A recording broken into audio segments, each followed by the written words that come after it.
Bonjour à tous et bienvenue dans cette nouvelle vidéo de Devenez un photographe accompli.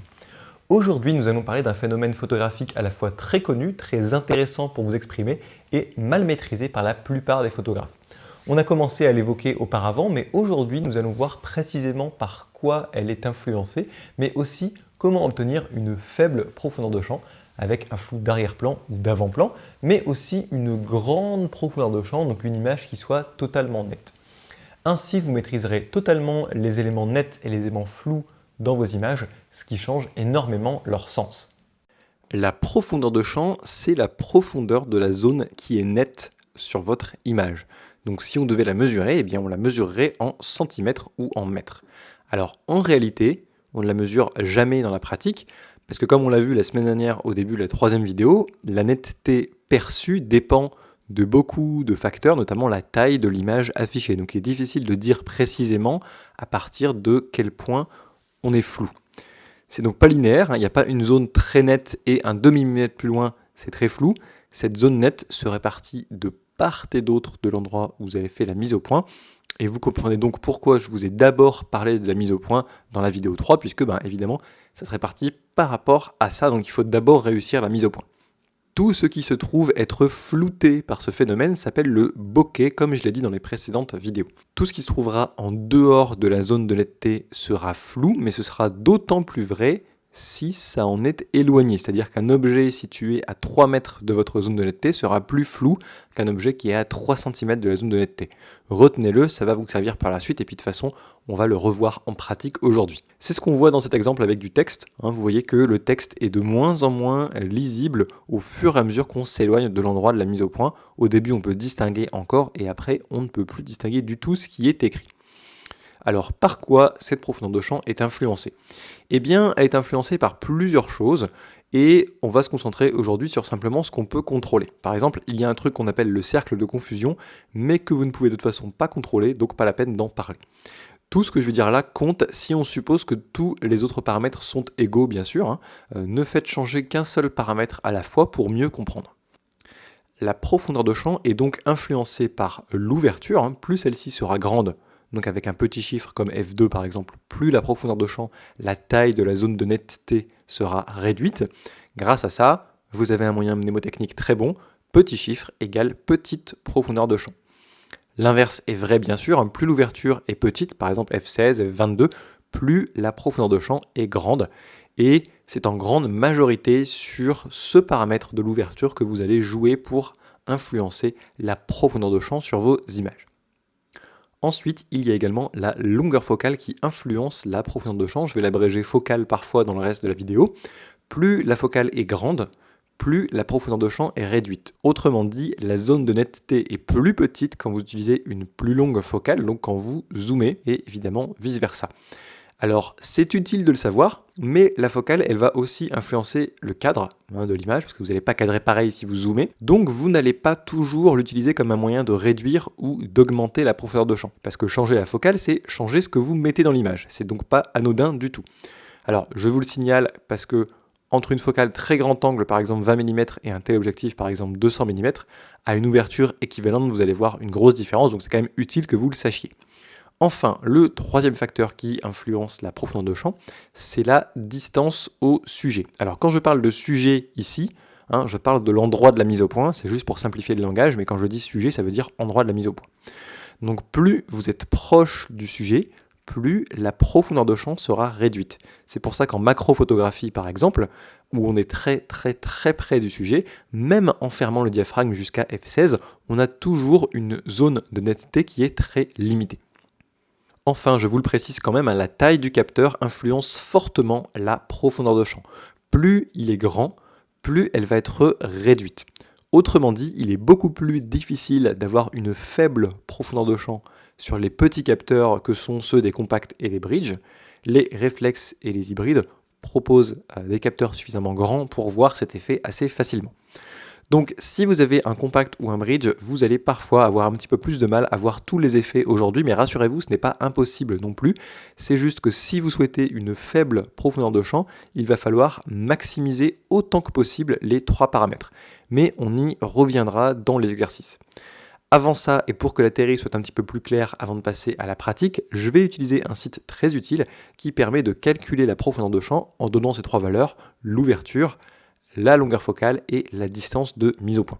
Le lien vers le site est dans la barre latérale, marqué calcul de la PDC comme profondeur de champ. Il est en anglais, mais vous allez voir très simple à utiliser. Alors tout d'abord, il faut choisir votre appareil photo dans la liste, c'est simple. Alors, vous avez plein d'appareils, mais si le vôtre n'y est pas, c'est pas important du tout. L'important, c'est de choisir un appareil qui ait la même taille de capteur. Donc par exemple, les réflexes APS-C, tous les réflexes APS-C Canon ont la même taille de capteur. Donc si je sélectionne ici 1000D, 500D, etc. ou 7D, ce sera en fait la même chose. Les full frame, c'est pareil, ils ont tous la même taille. Donc si je sélectionne Canon 5D ici, ou si je sélectionne par exemple Nikon D800, ça va donner le même résultat. Donc pas de panique, simplement ça va vous aider si votre appareil est dans la liste. Donc ici, je vais sélectionner par exemple le Canon 5D. Ensuite, il faut choisir la longueur focale. Donc c'est focal length en anglais, vous ne pouvez pas vous tromper, c'est en millimètres. Donc c'est exactement comme sur votre zoom. Puis l'ouverture, marqué Selected f-stop, donc ici c'est l'ouverture que vous allez choisir. Et enfin la distance au sujet. Alors par défaut, c'est dans le système de mesure anglo-saxon avec des pieds, mais vous pouvez le mettre en mètres ou en centimètres. Donc pour commencer, on va choisir des valeurs et puis on va calculer une profondeur de champ pour que vous voyez ce qui se passe. Donc par exemple, on va mettre 50 mm, on va mettre f1.4 et puis on va mettre 50 cm de distance du sujet. Si j'appuie sur calculer ici, vous allez voir sur le schéma en dessous ce qu'il se passe. Donc, on voit qu'on obtient une profondeur de champ qui fait 0,76 cm au total, à peu près voilà, moitié-moitié de chaque côté du sujet. Il faut savoir qu'à partir d'une certaine distance, la profondeur de champ ne se répartit pas moitié-moitié de chaque côté de l'endroit où vous avez fait la mise au point, mais plutôt un tiers devant, deux tiers derrière. Alors en pratique, ça ne change pas forcément grand-chose, mais je vous le dis pour éviter que vous soyez surpris. Bref, on va maintenant changer les paramètres un à un, histoire de voir ce qu'il se passe. Alors, commençons par l'ouverture.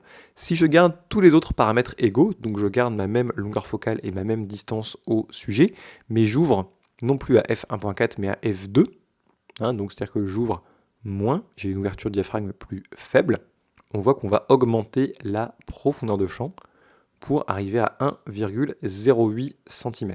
Si j'avais ouvert plus, alors admettons qu'on puisse ouvrir plus à f1, vous voyez, on descend jusqu'à 0,54 cm. Alors revenons par exemple à f4. Donc vous voyez, on a une profondeur de champ de 2,16 cm à f4. Si je passe à 100 mm, en changeant aucun des autres facteurs, vous voyez qu'elle devient de 0,48 cm seulement. Donc effectivement, quand on augmente la longueur focale, la profondeur de champ diminue. A l'inverse, si je passe non plus à 50 mm comme j'étais avant, mais par exemple à 20 mm, eh bien vous voyez qu'on passe à 14,7 cm, soit nettement plus que ce qu'on avait avant. Alors maintenant, je vais revenir à ma longueur focale de 50. Et puis je vais maintenant changer seulement la distance au sujet. Donc si je me rapproche beaucoup, mettons par exemple à 15 cm, on voit que la profondeur de champ, alors non pas 50-15, mais vous voyez qu'à 50, on a 2,16 cm, et si je me mets à 15 cm, on a 0,14 cm. Donc effectivement, on diminue pas mal. Et si je fais la mise au point plus loin, par contre, que je me mets à 1 mètre, donc 1 mètre c'est 100 cm, vous voyez que là, on a 9,14 cm de profondeur de champ. Bon, ça c'est la théorie, mais il ne vous aura sans doute pas échappé que les deux derniers paramètres, la focale et la distance de mise au point, ne sont pas vraiment indépendants. En effet, si vous ne bougez pas, mais que vous changez de focale, ou si à l'inverse, vous bougez sans changer de focale, ce qu'il y a dans le cadre va changer. Donc évidemment, c'est embêtant parce que vous ne voulez pas forcément changer ça si vous voulez influencer la profondeur de champ. Donc dans ce cas, vous pourriez me demander, si vous voulez garder le même cadrage, est-ce qu'il vaut mieux se rapprocher, ce qui va diminuer la profondeur de champ et donc dézoomer, ce qui l'augmente, ou alors faire l'inverse, c'est-à-dire s'éloigner, ce qui va augmenter la profondeur de champ, et zoomer, ce qui va la diminuer. Eh bien, en fait, en termes de profondeur de champ, c'est la même chose. Regardons ce qui se passe. Je ne vais pas changer l'ouverture et je reprends mes valeurs initiales. Donc 50 mm de focale, 50 cm de distance de mon sujet. Mettons que je vais garder le même cadrage du sujet, donc cadrer à peu près la même partie de lui. Je choisis de m'éloigner en me plaçant à 100 cm. Donc alors, attendez, j'étais à 50, vous voyez, j'ai 2,16 cm. Si je m'éloigne, que je me place à 100 cm et que je zoome 2 fois plus fort pour compenser à 100 mm, eh bien vous voyez que j'ai exactement la même profondeur de champ de 2,16 cm. Donc vous voyez que j'ai gardé un cadrage qui est similaire sur le sujet, alors pas tout à fait sur l'arrière-plan, on verra ça après en pratique, mais vous voyez que si je double ma distance au sujet, si je m'éloigne du sujet, mais si pour compenser je zoome 2 fois plus, eh bien j'ai une profondeur de champ qui est exactement la même. Donc tout ça c'est pour vous dire que en fait vous allez, pour influencer la profondeur de champ, quasiment uniquement jouer sur l'ouverture.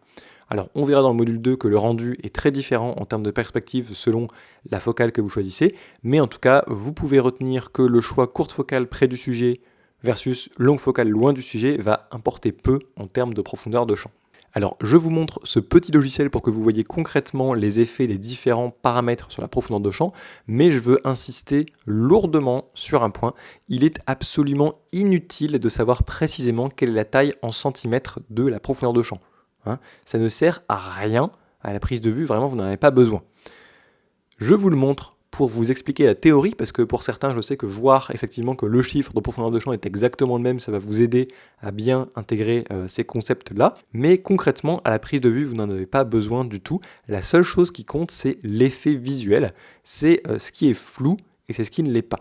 Donc maintenant je vais vous montrer les exemples qui sont en images, puisque là vous n'avez vu que des chiffres, donc je vais vous montrer ça directement avec une petite scène que j'ai mise en place. Je vais maintenant vous montrer des exemples en images, puisque là vous n'avez vu que des chiffres. Donc pour ce qui est de changer seulement l'ouverture, on l'a déjà vu dans la vidéo 2, mais je vous remontre. Donc ici je prends une première photo à f2.8, et ensuite je vais prendre une autre photo à f16 par exemple. Et vous allez voir que la différence entre les deux photos est assez claire, puisque j'ai sur la première une faible profondeur de champ, on voit peu l'arrière-plan, il est très flou, et sur la deuxième, on voit beaucoup mieux l'arrière-plan, il est beaucoup plus net. Donc ça, vous le savez déjà, mais c'était pour le rappel du premier facteur qui influence la profondeur de champ. Alors, en ce qui concerne la focale maintenant, donc je vais rouvrir à f2.8 pour ne pas tricher, et puis je vais complètement dézoomer. Donc je vais me mettre à 17 mm, j'étais à 55 mm avant. Je reprends une photo et vous allez voir ici que malgré l'ouverture de f2.8, on voit bien mieux l'arrière-plan que sur la photo qui avait été prise à 50 mm avant, où il était beaucoup plus flou. Donc vous voyez que les éléments sont plus flous à l'arrière-plan sur une photo qui a été prise à longue focale à 55 mm plutôt que sur une photo qui a été prise à 17 mm juste après. Enfin, pour ce qui est de la distance au sujet, eh bien, je me replace comme j'étais au début, donc je suis à 50 mm, je suis assez loin du sujet à f2.8. Donc là, je vais changer ni l'ouverture ni la longueur focale, je vais simplement me rapprocher du sujet. Là, vous allez voir que le cadre va être différent, mais la profondeur de champ va être plus faible en se rapprochant, on va moins distinguer les éléments à l'arrière-plan. Donc pour finir, je vais prendre un exemple en combinant deux choses pour garder le même cadre et en modifiant simultanément ma distance au sujet et la longueur focale. Donc là, je suis assez loin du sujet, je suis à 50 mm, toujours f2.8, donc je reprends une photo pour bien vous montrer. Voilà. Et ensuite, je vais me rapprocher du sujet, mais je vais dézoomer pour garder un cadre assez similaire. Donc vous voyez que là, on cadre Jack à peu près jusqu'en dessous des genoux, voilà, juste un petit peu au-dessus de sa tête. Donc je vais essayer de garder un cadre similaire sur lui, et vous allez voir qu'on va avoir une profondeur de champ qui va être extrêmement similaire. Donc vous voyez que même si évidemment les deux photos sont très différentes parce qu'elles ont été prises à focales différentes, vous voyez que le cadre est similaire sur Jack, on voit la même partie de lui, mais on ne voit pas la même partie de l'arrière-plan, forcément. Ici je suis à plus grand angle, donc on voit une plus grande partie de l'arrière-plan. Cela dit, si vous regardez le flou sur une partie de la chaîne ici par exemple, si vous regardez ceci, eh bien sur la photo précédente, le flou est très similaire. Vous voyez, c'est difficile de dire qu'il est exactement pareil évidemment, puisque voilà, je ne me suis pas rapproché exactement et je n'ai pas modifié ma focale exactement pour avoir le même cadre, mais si vous regardez bien, vous avez un flou qui est très similaire, donc on a une profondeur de champ qui est très similaire, c'est-à-dire une zone de netteté qui va s'étaler de la même façon de part et d'autre du sujet. Votre exercice maintenant va être de faire la même chose chez vous. Avec les connaissances que vous avez, vous devez être capable de le faire assez simplement. Alors, préliminaire aux instructions, essayez de deviner ces instructions, je suis sûr que vous pouvez le faire. Donc mettez en pause la vidéo et notez ce que vous devriez faire pour tester la même chose que moi et faire des photos du même type pour voir le même effet. Donc voilà, je vous donne quand même des consignes si besoin. Pour tester l'ouverture, eh bien vous allez vous placer en priorité ouverture. cadrer une scène et tester plusieurs ouvertures différentes sans rien changer d'autre. Ça, c'est quand même très très important de ne changer qu'un seul paramètre à la fois. Pour tester la focale, eh bien, vous allez vous placer en priorité ouverture aussi, choisir une ouverture assez grande pour mieux voir, et puis vous allez cadrer une scène sans bouger, et vous allez simplement zoomer et dézoomer pour voir comment ça se passe. Et enfin, pour tester l'effet de la distance, eh bien, idem, sauf que là, vous n'allez pas toucher le zoom, à la place, vous allez simplement vous rapprocher et vous éloigner, donc vous allez faire exactement ce que je viens de vous montrer dans la petite vidéo. Donc voilà, je vous encourage à passer un peu de temps là-dessus et à expérimenter beaucoup pour voir tous les intermédiaires entre les cas extrêmes. Alors attention à ces trois paramètres que sont la longueur focale, l'ouverture et la distance au sujet sont limités par votre matériel. L'ouverture maximale est déterminée par l'objectif, la longueur focale aussi, et la distance minimale de mise au point, là aussi votre objectif ne pourra pas mettre au point à une distance trop courte, donc si ça patine un petit peu, n'hésitez pas à vous éloigner un petit peu, donc restez dans ces limites. Maintenant que vous avez bien compris comment ça fonctionne, voyons à quoi ça vous sert très concrètement dans votre pratique photo et comment faire en pratique. Donc en photo, il peut être très utile d'obtenir une faible profondeur de champ. C'est une technique qu'on retrouve très souvent dans de nombreux types de photographies, le plus courant étant le portrait. D'une manière générale, avoir une faible profondeur de champ, ça permet de mettre en valeur le sujet. On fait la mise au point sur ce qu'on veut montrer dans l'image, par exemple le visage de la personne, et la profondeur de champ permet de flouter tout le reste. Donc pour obtenir une faible profondeur de champ, eh bien on va maximiser tous les paramètres, on va utiliser plutôt une grande ouverture, plutôt une longue focale et plutôt se rapprocher du sujet. Alors je pourrais presque m'arrêter là, puisque oui, c'est aussi simple que ça. En plus, vous avez déjà fait l'exercice avant de tester chaque paramètre pour voir son effet sur la profondeur de champ, donc ça devrait commencer à être intuitif pour vous. Cela dit, il y a quelques points à préciser. Comme je l'ai dit précédemment, si vous avez un appareil à petit capteur, vous allez avoir du mal à avoir une faible profondeur de champ. Donc les appareils à petit capteur sont tous les compacts et tous les bridges, la plupart des hybrides qui sont aussi appelés compacts à objectif interchangeable à partir du micro 4 tiers, et également les réflexes, ils ont un capteur suffisamment grand pour voir cet effet facilement. Alors ça devient de moins en moins clair tout de même, puisqu'il y a des hybrides comme par exemple le Nikon One qui ont un capteur à peine plus grand que ceux des compacts et bridge. Donc bon, c'est pas forcément lisible, mais si vous avez un appareil de ce type avec un petit capteur, vous serez un petit peu limité pour obtenir un effet de faible profondeur de champ. La solution pour l'avoir sera donc de maximiser vraiment tous les paramètres systématiquement, ça vous donne un petit peu moins de liberté, mais vous allez voir l'effet quand même, surtout si vous passez en mode macro par exemple. Alors la grande ouverture, sur les hybrides et réflexes, vous allez voir l'effet même avec l'objectif du kit. Cela dit, le flou ne sera pas non plus exceptionnel avec l'objectif du kit, et pour avoir un très beau flou d'arrière-plan, vous allez avoir besoin d'un objectif à grande ouverture, le plus souvent une focale fixe. En effet, l'ouverture maximale que vous pouvez sélectionner, elle est fonction de votre objectif. Donc sur micro 4 tiers comme les Panasonic G ou les Olympus Pen, le Panasonic 20 mm 1.7 est très connu pour ça. Sur les réflexes, vous avez encore plus de choix, avec notamment le fameux 50 mm f1.8 qui est une optique très abordable et idéale pour les portraits. Alors, ce n'est pas obligatoire, tout dépend de votre type de photo, mais je vous le précise parce que je sais que certains amateurs sont un petit peu frustrés, parce qu'ils espèrent un très beau flou d'arrière-plan sur réflexe, et qu'ils en veulent un peu plus que ce que permet un 18-55 mm. Alors cela dit, vous pouvez faire des choses très bien avec un 18-55 mm aussi. Par exemple, une fois j'ai dû totalement improviser une séance de portrait dans l'urgence, pour une amie.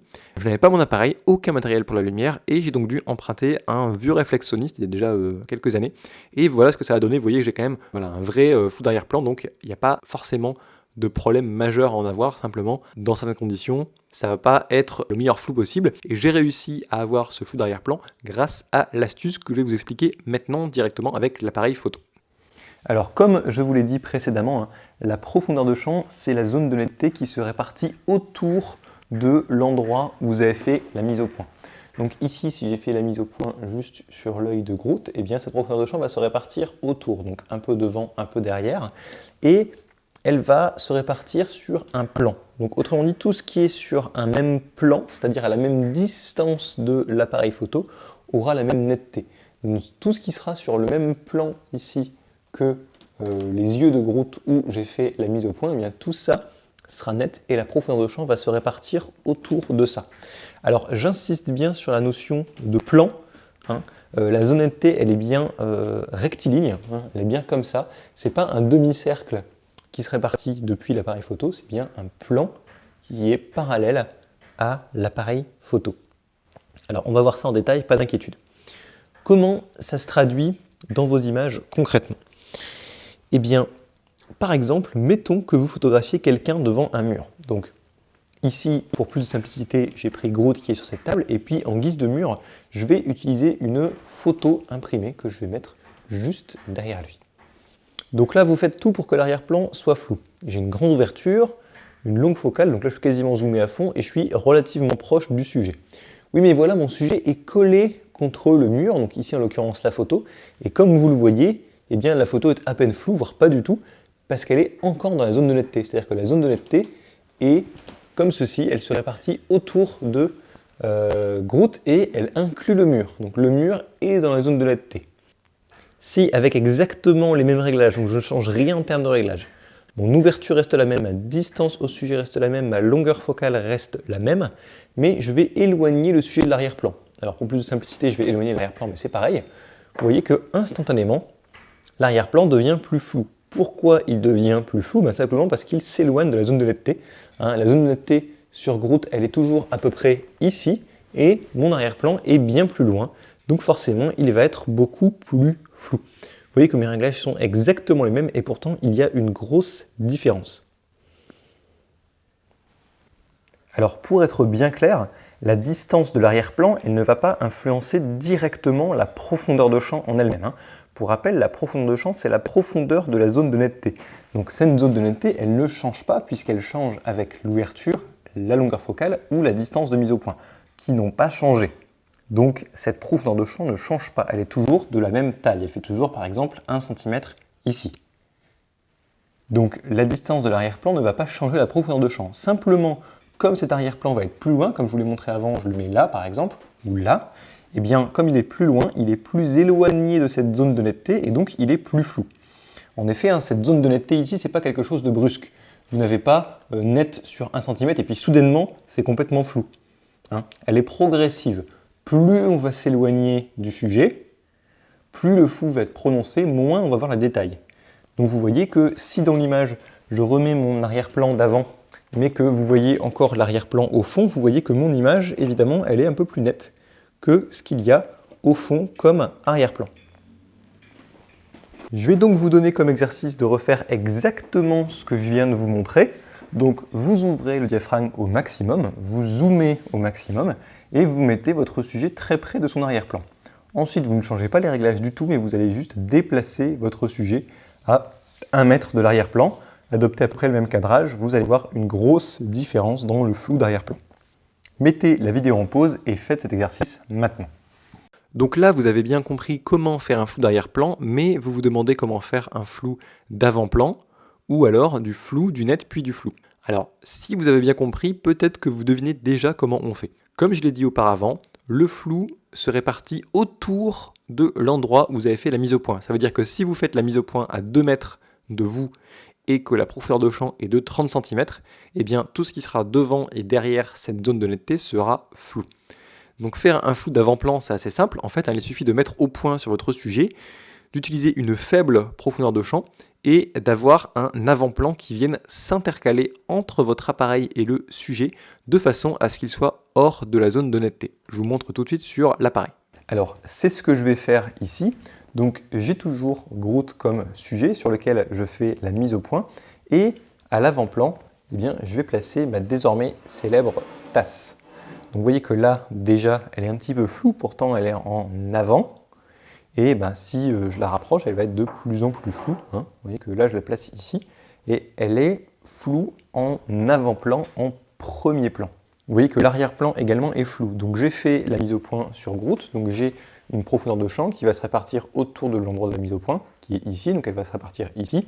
La tasse, elle est en dehors de cette zone de netteté, elle est floue. L'arrière-plan là-bas, il est en dehors de la zone de netteté, il est également flou. Donc là, je ne change rien du tout. Si je déplace la tasse un petit peu plus près, vous voyez qu'elle va devenir de plus en plus nette. Et si je la mets sur le même plan que Groot, eh bien, elle devient complètement nette puisqu'elle rentre dans la zone de netteté. Donc vous voyez bien que cette zone de netteté, on ne peut pas la voir physiquement. Évidemment, il n'y a pas de manifestation sur la table de la zone de netteté, mais elle existe bien puisque vous voyez qu'il suffit que je bouge la tasse pour qu'elle sorte de cette zone de netteté. Vous voyez que c'est progressif. Hein. Ici, par exemple, là, je suis tellement près que je peux quasiment plus distinguer ce que c'est. Je peux quasiment plus distinguer que c'est un éléphant. Par contre, si je vais jusque ici, on peut distinguer tous les détails, y compris les taches sur la peau, etc. Machin.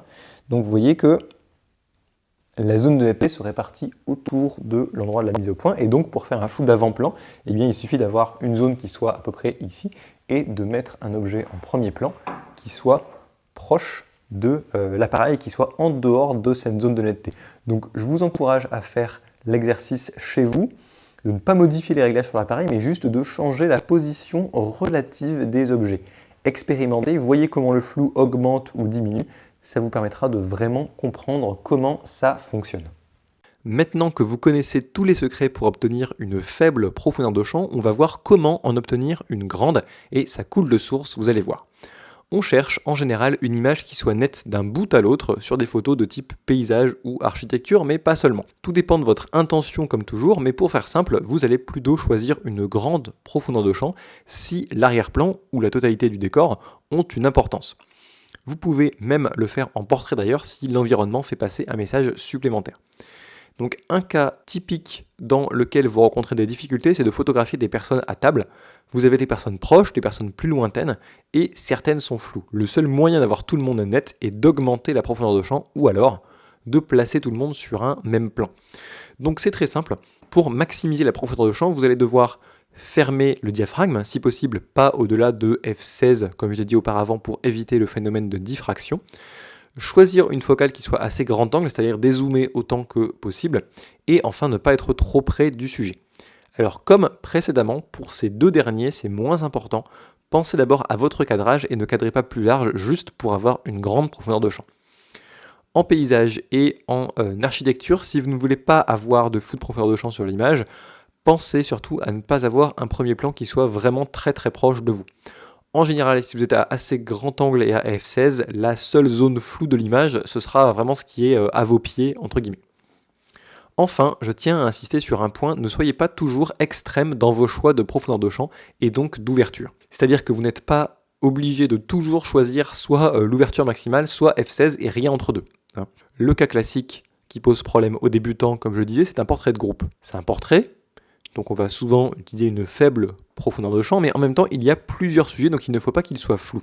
Alors, quelle ouverture choisir ? Eh bien, il n'y a pas de réponse simple à cette question, tout dépend de la situation. Donc déjà, avoir tous les sujets sur le même plan, ça va vous aider, mais c'est pas toujours possible. Alors, il existe une astuce disponible sur beaucoup d'appareils, mais pas tous, par exemple assez rarement présent sur les bridges, c'est le bouton de test de profondeur de champ. Alors parfois, il faut y chercher dans les menus pour le trouver.